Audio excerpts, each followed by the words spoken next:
Good afternoon, folks. My name is Hitzemann, County Court Judge here in Hernando County. You folks are here for your first appearance. Purpose of the first appearance is so that you may be informed of the charges against you. I will determine if probable cause exists for those charges. Probable cause simply means it's more likely than not that a crime has occurred, more likely than not that you're the person who committed that crime. Of course, as you stand before me this afternoon, I presume that you're innocent to these allegations. That presumption of innocence will stay with you through every stage of the proceedings unless and until the state attorney's office is able to prove the charges against you beyond and to the exclusion of a reasonable doubt. We'll set your conditions of pretrial release this afternoon. That is your bail or your bond. In most cases, you've had a bond set already pursuant to the bond schedule here in the 5th Judicial Circuit or the warrant which led to your arrest. I'll determine if that bond should be raised or lowered or left the same, or whether there'll be additional conditions of pretrial release placed upon you. We'll let you know when your next court date will be, and if you'd like to have the services of the public defender, I'll gladly appoint the PD to represent you this afternoon. You do have a right to have contact with folks on the outside, family, friends, counsel. Finally, and most importantly, you're advised that you do have an absolute right to remain silent with regard to the facts which surround your arrest. I encourage you to do that. These proceedings are recorded. In addition, there is an assistant state attorney in the courtroom with me. If you say something that tends to incriminate you, they will use it against you in the prosecution down the road. Now I need each and every one of you there at the jail to please raise your right hands and be sworn. Everybody raise your, there you go. You all solemnly swear affirm, tell truth, whole truth, nothing but the truth. Outstanding. When you hear your name called, please step forward to the podium. Daniela Anderson.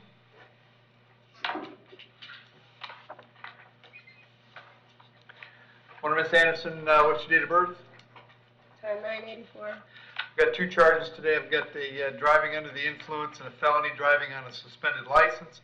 There's probable cause for those charges. As to those charges, you're going to represent yourself. You're going to hire private counsel. Would you like me to appoint the public defender? I would like to hire counsel. Okay. State, what do you got? Withholds in 2020 for Dwillis, possession of methamphetamine and possession of fentanyl. Adjudication 2019 for DUI. A withhold in 2019 for Dwillis. Withhold in 2018 for no valid. A withhold in 2014 for disorderly. Adjudication 2013 for expired DL. It looked like there's an out-of-state adjudication for DUI in 2007. All right. And Miss, I have an address for you on West Meadow Way in Homosassa. Is that where you live? Yes. How long have you lived there? We just moved there. All right. So about a month. All right. Do you have a job these days? No. Okay. I I'm gonna homeschool my children. say that again. I homeschool my children. I'm going to leave the bonds per the schedule. That's $1,000 on the DUI, $2,000 on the driving on suspended, for a total of $3,000. I'll have you back in court on the 3rd of May. Very important when you speak to your lawyer, tell him about that court date, okay? Okay. Thank you. Thank you. Libera Williams.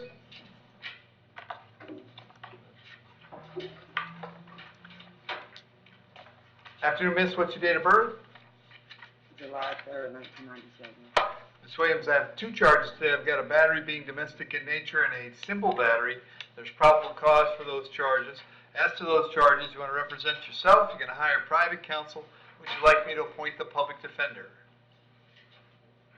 Public defender. I'll appoint the PD. State. She had a drop battery in January 28th of this year. She had a withhold in 2018 for Dwillis. Adjudication 2018 for a fray. Adjudication 2018 for disorderly intoxication. Adjudication 2017 for no valid. Got PTI for battery in 2016. And a bunch of juvenile history for batteries. And Ms. Williams, I have an address for you on Edrington Drive here in Brooksville. Is that where you live? Yes. How long have you been there? Like a year. Okay. Do you have a job these days? No. Okay. I'm going to set your bond at $500 on each count. That's a total of $1,000.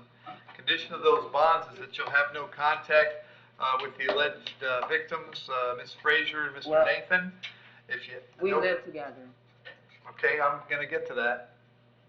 Okay. No contact means no contact of any kind. You don't call, you don't write, you don't email, you don't text message. Don't contact them through any social media. Don't have a third person contact them. Don't go where they live. Don't go where they work. You don't have any contact of any kind. Any way that you might imagine having contact, I forbid you to do that. If you have contact and we find out about it, your bond can be revoked and you can be held without bond until the charges are resolved. It means no contact even if either of them want the contact. So if you answer your phone and hear either of their voices, you should hang up. If you're out and about and see them, you should turn around and run the other way. You need to understand that they cannot drop the charges against you. That's not a decision that they get to make. They might go to the state attorney's office and ask them to drop the charges, but that decision belongs solely to the assistant state attorney handling your case. So unless that person or the judge on your case or your lawyer tells you the charges are dropped, you should assume they're not dropped and you should not have contact. In addition, I've got to hold you to jail today up until 4 p.m. So that if they wanted to file an injunction, a civil injunction for protection against domestic violence, we'd know where to find you. If you get the injunction, it's doubly important that you not have contact, because in that case, not only would you get your bonds revoked here, but you could get new charges for violating the injunction. Since you all live together, you're going to have to find someplace else to stay while this charge is pending. You can go by one time to collect your clothes, your toothbrush, whatever you need for wherever you plan to stay. To do that, however, you must contact the sheriff's office first.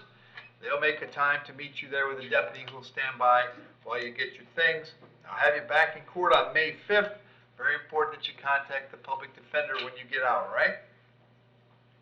Yeah. Thank you. Ross Langford.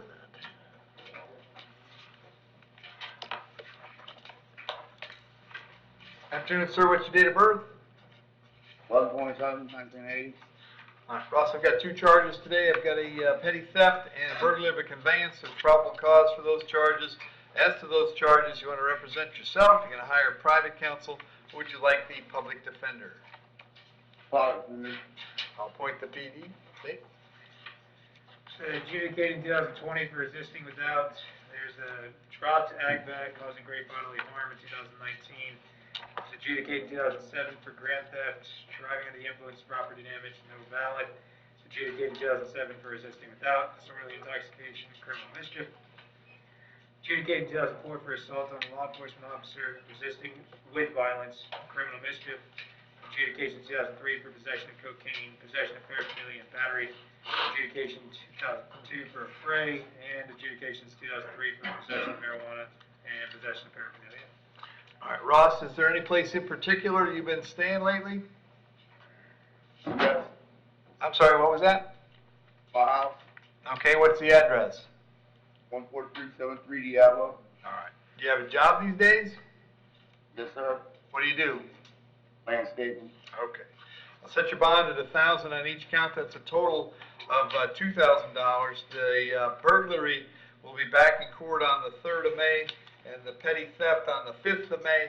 If you get out, make sure you contact the public defender right away, okay? I think that's a yes. Garrett Ziegler.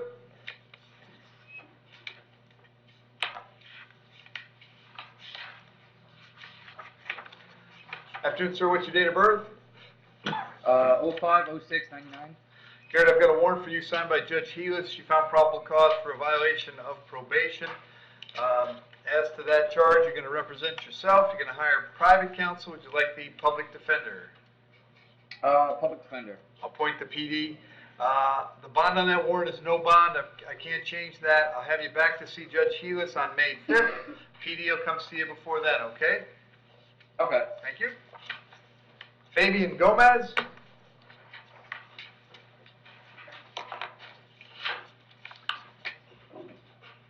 Afternoon, sir. What's your date of birth? Good afternoon. 05/03/1999. Fabian, you're here on a charge of battery being domestic in nature. There's probable cause for the charge. As to that charge, you want to represent yourself. You're going to hire private counsel. Would you like the public defender? Public defender. I'll appoint the PD. Steve. No, it's very good. All right. And Fabian, I have an address for you on West Finland Drive in Deltona, Florida. Is that where you live? Yes, correct. How long have you lived there? I just got down here in February. Okay. Do you have a job these days? I actually was in the process of starting a CDL school this week. Okay.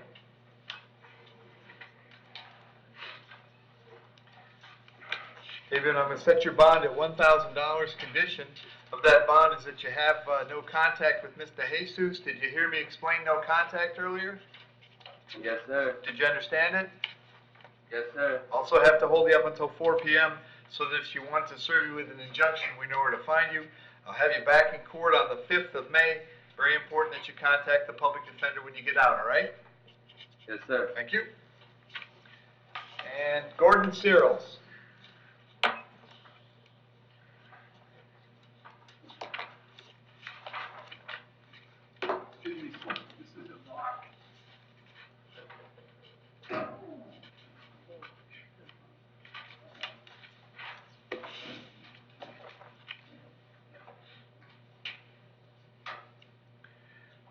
Morning, sir. What's your date of birth?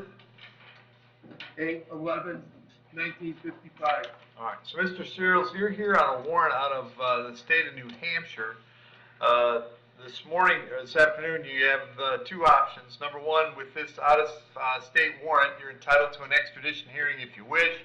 The point of an extradition hearing would be to determine if you're the right person and if the state of New Hampshire has a valid warrant for your arrest. That process can take in the neighborhood of 60 days, and while you were waiting for that extradition hearing, you would stay there in the jail here in Hernando County.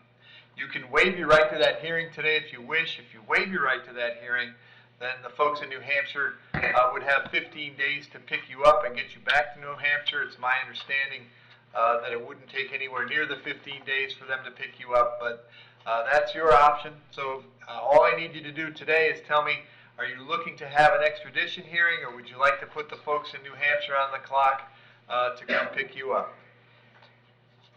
Yes, put the folks in New Hampshire come pick me up. All right, so they're going to have you sign a waiver form.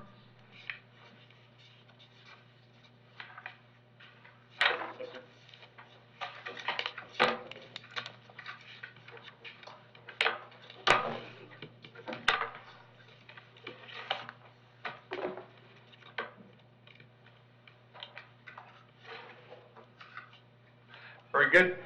So they have 15 days, Mr. Searles. I think it's going to take much less than that. Thank you very much. Thank you. All right, jail, that's all I got. Thank you, Your Honor. Thank you.